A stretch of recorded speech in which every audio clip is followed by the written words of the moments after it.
Olá, meus amigos, tudo bem com vocês? Eu espero que esteja todo mundo bem, espero que todo mundo esteja saudável, atendendo às determinações das autoridades sanitárias para que a gente possa atravessar esse momento difícil de uma pandemia da melhor forma possível e o mais rapidamente possível. Mas não é porque tem pandemia que a gente para, não. Muito pelo contrário.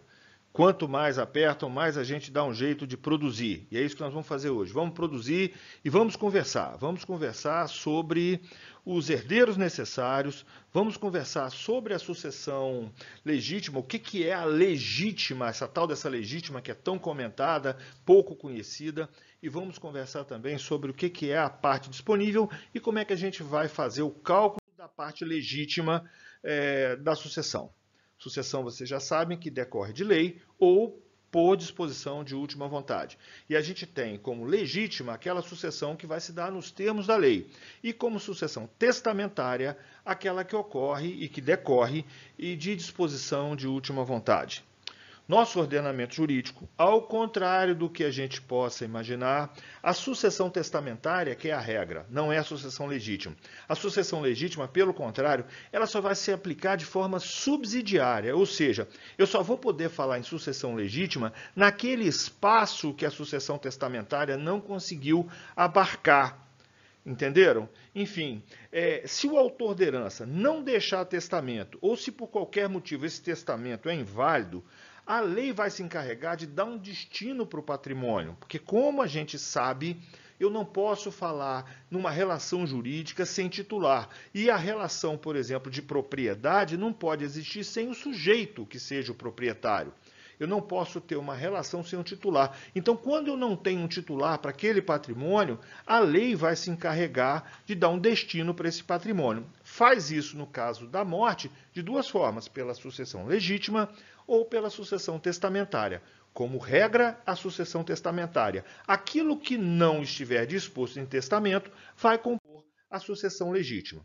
Consequência disso é que eu vou ter duas espécies de herdeiros: os herdeiros testamentários e os herdeiros legítimos. Herdeiro testamentário, como o próprio nome diz, são aqueles que o autor da herança indicou como destinatários do seu patrimônio. E já os herdeiros legítimos são aqueles que a lei indica. Testamentário é o herdeiro indicado no testamento, ou ato de disposição de última vontade. Legítimo, herdeiro legítimo, é aquele herdeiro que a lei determina que seja herdeiro. Dentro dessa categoria dos herdeiros legítimos, nós vamos ter também duas espécies. Nós vamos ter os herdeiros legítimos necessários e os herdeiros legítimos facultativos. É muito importante a gente prestar atenção, sobretudo nos herdeiros necessários. Por quê? Quem são os herdeiros necessários? É simples. Herdeiros necessários são aqueles que a lei diz que são herdeiros necessários. A lei vai indicar expressamente que aquele grupo de pessoas deve integrar a sucessão. O artigo 1845 do nosso Código Civil é expresso e vai dizer: são herdeiros necessários os descendentes, os ascendentes e o cônjuge. E os herdeiros facultativos? Esses herdeiros facultativos, eles vão aparecer na sucessão só quando eu não tenho os herdeiros necessários. Não tenho. Por quê? Porque não está disposto em testamento ou por qualquer motivo que seja, né? Eu até anotei aqui que os herdeiros facultativos vão... Deixa eu sair da frente para vocês verem. Que os herdeiros facultativos vão herdar na falta de herdeiros necessários ou de testamento que disponha sobre o destino de espólio. Aí é que esses herdeiros facultativos vão entrar. Depois eu vou falar um pouco mais sobre ele. Para que seja um herdeiro facultativo excluído da sucessão, eu vou ter um ato bastante simples. Basta que o autor da herança disponha sobre isso no seu patrimônio. Ou melhor dizendo, basta que ele disponha integralmente do seu patrimônio. Porque não havendo herdeiros necessários, o autor da herança pode dispor livremente do seu patrimônio. Agora, quando há herdeiros necessários, isso não pode acontecer. Por quê? Porque a lei vai limitar a capacidade, ou melhor dizendo, o poder de dispor do patrimônio quando existem os herdeiros necessários. Isso é curioso, porque, como eu disse, a regra é a sucessão testamentária.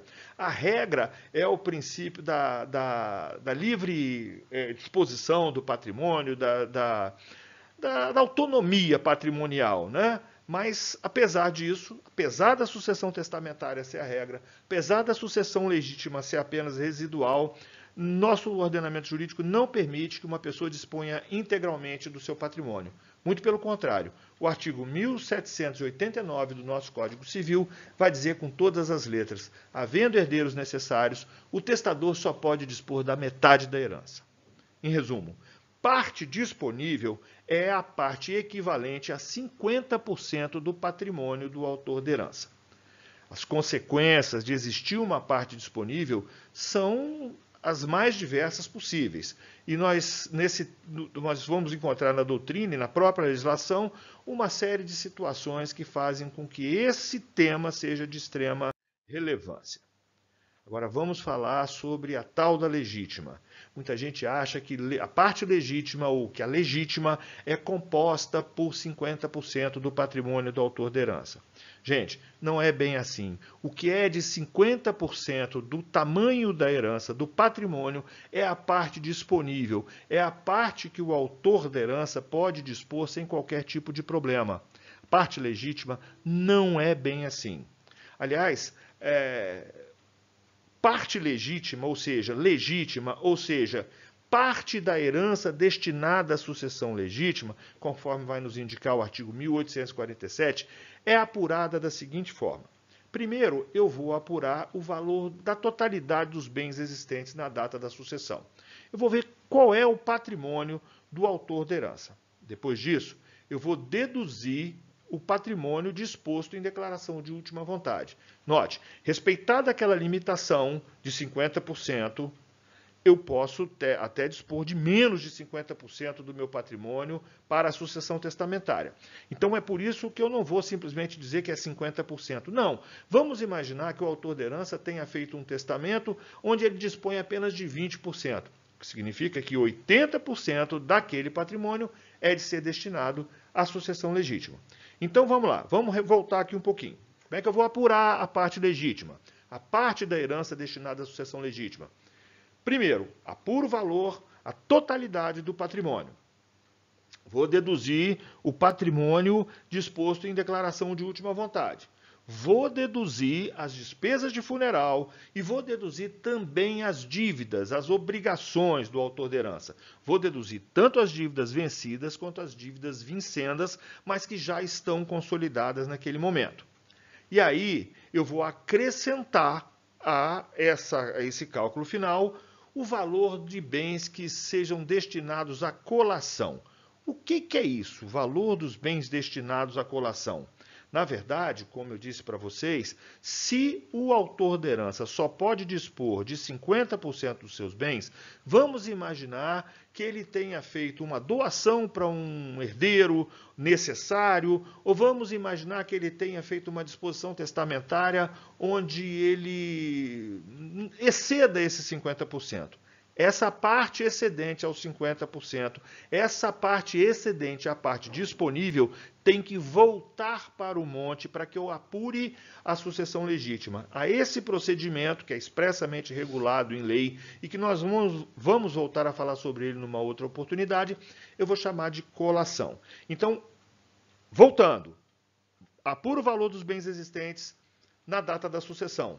Faço a dedução do patrimônio disposto em declaração de última vontade.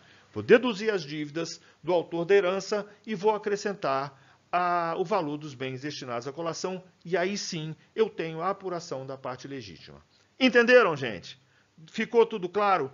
É isso aí. Um abraço.